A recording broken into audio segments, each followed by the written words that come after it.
김건희 여사는 전생에 양파였습니까? 까도 끝없이 나오는 양파 껍질처럼 김 여사를 둘러싼 의혹들이 줄줄이 터져나오는 것을 꼬집는 네티즌들의 풍자입니다. 김건희 여사를 둘러싼 의혹들이 정말 끝이 없습니다. 체코 언론은 자국을 방문한 한국 대통령 부인의 주가 조작과 탈세, 논문 표절 의혹을 다루면서 김 여사를 사기꾼에 비유하기까지 했습니다. 정말 나라 망신도 이런 망신이 없습니다. 매번 순방 때마다 이런 일이 벌어지다 보니 부끄러워하는 것도 지칩니다. 외국 언론의 직격에도 불구하고 국민 분노가 들끓음에도 불구하고 윤석열 대통령과 김건희 여사는 여전히 사과 한마디 없습니다. 국민을 이렇게까지 무시하는 오만한 권력은 민주화 이후 처음 아닙니까? 어제는 김건희 여사가 도이치모터스 주가 조작 공범인 이종호 전 블랙펄 인베스트먼트 대표와 검찰 수사가 본격화되던 2020년 9월부터 10월 사이 40여 차례나 연락을 주고받은 사실이 드러났습니다. 김건희 여사의 공천 개입 의혹을 둘러싼 폭로도 계속되고 있습니다. 어젯밤엔 지난 총선 당시 경기도 용인시 갑에 국민의힘 후보로 출마한 전직 대통령실 비서관 김대남 씨의 통화 내역도 공개됐습니다. 김대남 씨는 김건희 여사가 이혼모 전 비서관 공천을 위해 당시 국민의힘 공천관리위원이었던 이철규 의원을 수족으로 삼아 공천에 개입하고 있다고 주장했습니다. 김영선 전 의원의 컷오프 사실을 김건희 여사가 전화해서 알려줬다고 말하는 명태균 씨와의 통화 내용도 공개됐습니다. 김영선 전 국민의힘 의원이 명태균 씨에게 22년 보궐선거 당시 당선 직후 6,300만 원을 건넸다는 보도도 나왔습니다. 이미 이 사건이 성관이 고발로 검찰 손에 들어간 지 몇 달이 지났지만 검찰은 지금까지도 수사 결과를 내놓고 있지 않습니다. 윤석열 정부 들어 김건희 여사와 관련된 사건을 검찰이 제대로 수사한 사례가 단 한 건도 없으니 김건희가 성역이냐는 비판이 나오는 것이고 검찰 수사에 대한 불만만 또 불신만 높아지고 있습니다. 도이치모터스와 삼부토건 주가 조작 의혹, 코바나 컨텐츠 뇌물 협찬 의혹, 명품백 수수, 세간 마약 사건 구명 로비 의혹, 순직 해병 수사 외압 의혹에 이어 하루가 멀다 하고 새 뉴스가 올라오는 공천 개입 의혹까지 도대체 김건희 게이트의 끝은 어디입니까? 선출되지 않은 권력의 무법 행위가 대한민국의 헌정 질서를 어지럽히고 공정과 상식을 송두리째 파괴하고 있습니다. 해결책은 명약 관하합니다. 윤석열 대통령이 김건희 특검법을 즉각 수용하면 됩니다. 특검을 자초한 것은 검찰과 대통령 그리고 김건희 여사 본인입니다. 윤석열 대통령이 민심을 무시하고 또다시 거부권이란 칼을 휘두른다면 그 칼에 대통령 자신도 베일 것이라는 점을 엄중 경고합니다. 특검을 거부하는 자가 범인이고 죄를 지었으니 특검을 거부하는 것이라는 말을 온 국민이 똑똑히 기억하고 있습니다. 오늘 윤석열 대통령과 국민의힘 지도부가 만찬 회동을 한다고 합니다. 총체적 국정 실패와 의료 대란, 김건희 여사 게이트로 민심이 흉흉한 가운데 열리는 회동이어서 국민의 눈과 귀가 쏠려 있습니다. 소문난 잔치에 먹을 게 없다고 했습니다만 그저 밥 한 끼 먹고 사진 찍고 윤한 갈등은 없다고 생색낼 요량이면 아예 만나지 않는 게 나을 것입니다. 무엇보다 당장 의료 대란 문제를 해결할 실질적인 방안을 마련해야 합니다. 의정 갈등이 7개월째 이어지고 있는 사이 실제로 생명을 잃거나 목숨을 위협받는 국민이 생기고 있습니다. 딱 한 사람, 대통령의 목리 때문에 여야 의정협의체는 구성조차 되지 않고 국민은 각자 도생에 뺑뺑이를 돌아야 하는 게 정상적인 나라입니까? 윤석열 대통령과 한동훈 대표는 쓸데없는 신경전으로 시간 낭비하지 말고 총체적 위기와 국민 불안을 극복할 대책을 세우시기 바랍니다. 총체적 국정 실패에 대한 대통령의 사과와 책임자 문책, 김건희 특검법과 최혜병 특검법 수용으로 민심을 받드는 것 외에 다른 대책이 없다는 점을 명심하길 바랍니다. 네, 이어서 진성준 정책위 의장의 발언이 있겠습니다. 지난 주말 남부 지역을 중심으로 기록적 폭우가 쏟아져서 피해가 속출했습니다. 전라남도에서는 80대 어르신이 급류에 휩쓸려 목숨을 잃었고 7개 시도 16개 시군구에서 1,500여 명의 이재민이 발생했습니다. 부산 사상구에서는 대형 싱크홀이 나왔고 축구장 17,000개보다 더 큰 면적의 농작물 피해가 발생했습니다. 철도와 고속도로 운행에도 차질을 빚었습니다. 어제 저는 지도부와 함께 전라남도 지역을 다녀왔습니다. 주민들의 시름과 걱정이 참으로 컸습니다. 신속한 피해 복구를 위해 정부가 총력을 기울여야 할 것입니다. 하지만 윤석열 대통령은 체코 순방에서 돌아와서 남부지방 호우 피해 복구에 정부와 지자체가 최선을 다해달라라고 하는 상투적인 언급 외에 별다른 조치가 없습니다. 2달 전에 기록적인 폭우에 이어서 이례적인 가을 폭우로 국민의 고통이 가중되었는데 대통령과 정부의 인식이 너무 안일합니다. 과하다 싶을 정도의 수방 대책을 촉구합니다. 재난이 발생한 지방자치단체의 재정 부담을 줄이고 신속한 구호와 복구를 위해서 복구비를 선 지급하는 방안 등 적극적인 법령 개정이 필요합니다. 또 큰 피해가 예상되는 지역은 신속하게 특별 재난지역으로 선포될 수 있도록 사전조사 등을 통해서 행정 단계를 축소해야 합니다. 민주당이 당론으로 추진하고 있는 농업재해대책법과 농업재해보험법 개정안도 신속하게 처리해야 합니다.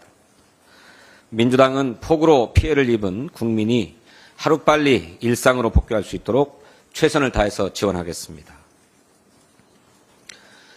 윤석열 정부가 체코와 원전 동맹을 맺을 것이라고 합니다. 뭐 할 게 없어서 원전 동맹을 맺는가 싶습니다만 우리나라의 이익이 불확실합니다. 대통령실은 한국 외에 대안은 전혀 없다는 느낌을 받았다 이렇게 얘기했습니다. 하지만 체코 대통령은 공동기자회견에서 최종 계약서가 체결되기 전에는 확실한 것이 없다 이렇게 얘기하면서 모호한 입장을 취했습니다. 실제로 미국 웨스팅하우스는 우선 협상 대상자로 선정된 한수원을 제소했고 이와 관련한 지식재산권 분쟁이 해결되지 못했기 때문에 막판까지 불확실한 상황입니다. 또 체코가 현지 기업 원전 건설 참여율 60%를 요구하고 또 웨스팅하우스와 진행해야 될 합의금 또 10년 넘게 이어질 장기 건설 사업에 따른 리스크, 금융 지원 등 인센티브 제공 등으로 한국이 얻게 될 실제 이익은 거의 없다라고 하는 전문가의 전망도 나옵니다. 실제로 유럽의 주요 원전 건설 사업은 돈 먹는 하마로 전락해서 잇따라 좌초됐습니다. 일본 히타치 제작소는 영국 중부 앵글시 섬에 원전 2기를 짓다가 공사비가 30조 원 이상으로 폭등하면서 2019년에 사업을 포기했습니다. 프랑스 국영전력회사가 짓는 영국 힝글리 포인트 시의 원전도 완공 목표가 2025년에서 2030년으로 미뤄지고 건설비가 2배 가까이 급등했습니다. 정부가 원전 수주를 조건으로 저가 덤핑 계약을 했다는 의혹도 제기됩니다. 체코 현지 언론에서도 한수원이 거의 덤핑 가격으로 거절할 수 없는 제안을 했다고 보도했습니다.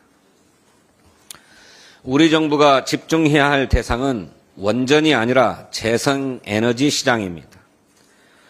국제에너지기구가 6월 발표한 2024년도 세계 에너지 투자 자료를 보면 지난해 재생에너지 투자는 7,350억 달러, 원전은 660억 달러였습니다. 10배 이상 재생에너지 투자가 많습니다. 올해 투자 전망도 원전은 780억 달러인데 반해서 재생에너지는 7,710억 달러에 달합니다. 세계 에너지 시장에서 잭팟은 원전이 아니라 재생에너지입니다. 민주당은 이번 국정감사에서 체코 원전 수주의 경제성을 철저히 점검하겠습니다. 정부가 원전 세일즈 성과에만 신경을 쓴 나머지 무리하게 덤핑 수주에 뛰어든 것은 아닌지 관련 의혹들도 철저하게 그 진상을 규명하겠습니다. 잠시 후 10시 30분부터 금투세와 관련된 민주당 정책 디베이트가 개최됩니다. 시행론과 유예론에 각각 3분의 의원들이 참여해서 금투세에 대한 정확한 정보에 입각해서 치열한 정책 토론을 진행할 예정입니다. 민주당이 금투세에 대한 입장을 이미 정했으면서 이런 약정 토론을 하는 게 아니냐 이렇게 생각하는 분들이 일부 계십니다만 사실 전혀 그렇지 않습니다.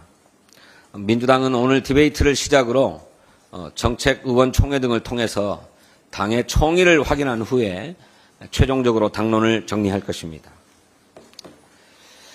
오늘 디베이트는 델리민주TV를 통해서 생중계됩니다. 당원과 국민 여러분께서도 실시간으로 시청하실 수 있습니다.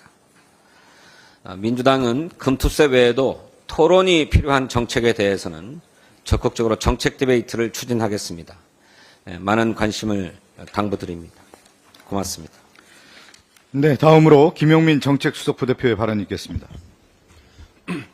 네, 최순실도 울고 갈 국정농단 의혹이 김건희 여사로부터 나오고 있습니다. 주가 조작 의혹, 뇌물성 협찬 의혹, 명품백 수수 이런 의혹들이 제기됐고 검찰의 수사가 무마되는 과정들을 전 국민이 지켜봤습니다. 이제는 공천 개입 의혹까지 등장했습니다. 최순실 국정농단의 양과 질을 훌쩍 뛰어넘고 있습니다.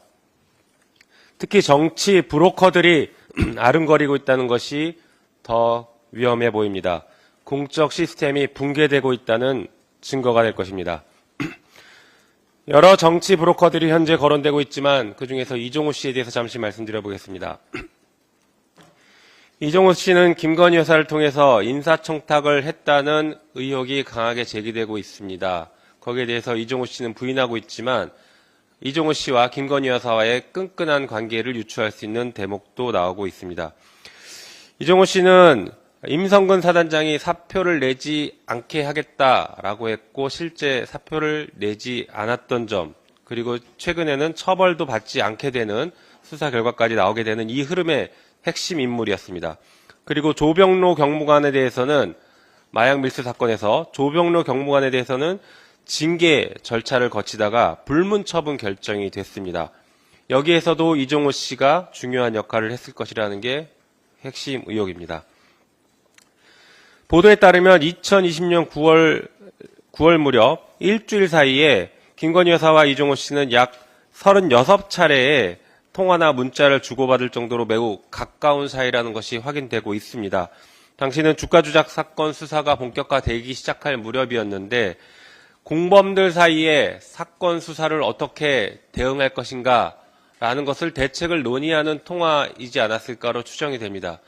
그런 끈끈한 관계를 이어가면서 이제는 국정농단의 주요 브로커, 정치 브로커 관계를 유지하고 있는 것이 아닐까 매우 강력한 의심이 들고 있는 상황입니다. 한편 공천 개입 의혹에 대해서 잠시 또 말씀드려보겠습니다. 명태균 씨 의혹이 제기됐을 때 그 의혹 자체도 충격적이었지만 그래도 명태균 의혹 하나로 끝나지 않았을까라는 의심을 하고는 있었습니다. 역시 빙산의 일각인 것 같습니다. 어젯밤 서울의 소리에서 보도된 내용에 따르면 용인갑 전략공천 과정에서도 김건희 여사와 관련성이 매우 강하게 의심되는 대목들이 나오고 있습니다. 실제 용인갑에 출마하려던 김모 행정관은 출마가 무산됐고 그 이후에 공공기관의 임원으로 임명됐습니다. 이것은 전형적인 후보자 매수죄 행위의 유형과 매우 흡사하다고 할 것입니다. 사안이 이 정도라면 경찰은 지금 당장 김건희 여사와 그리고 그 의혹의 중심에 있었던 이철규 의원 등에 대해서 휴대전화부터 압수수색을 해야 할 것입니다. 이게 사실 공소시효가 얼마 남지 않았습니다. 경찰은 매우 신속하게 수사에 착수해야 합니다. 한편 김건희 특검법에는 이런 의혹에 대해서 수사를 할 수 있도록 범죄 수사 조항을 다 넣어두었습니다.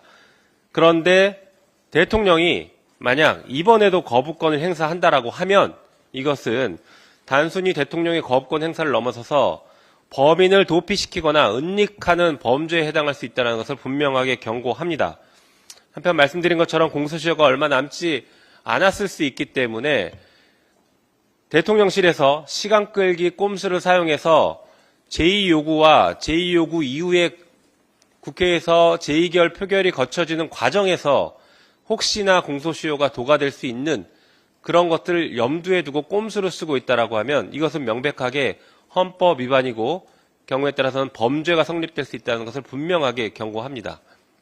네, 이상입니다.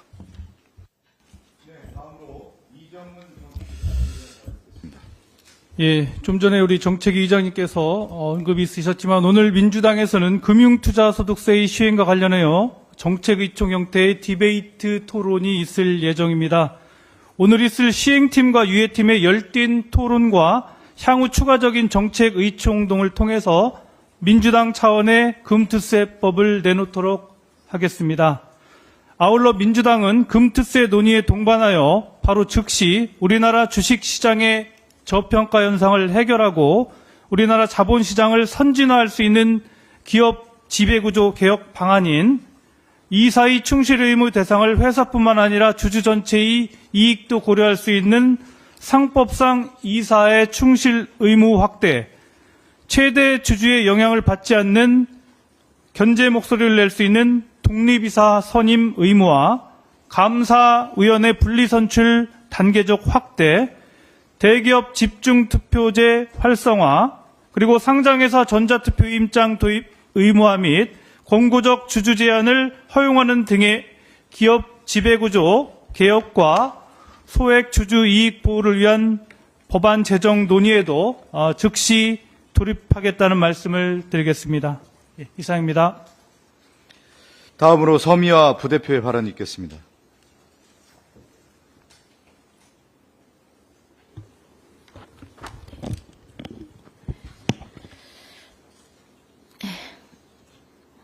안녕하십니까. 소리로 보는 시각장애인 더불어민주당 원내부대표 서미화입니다.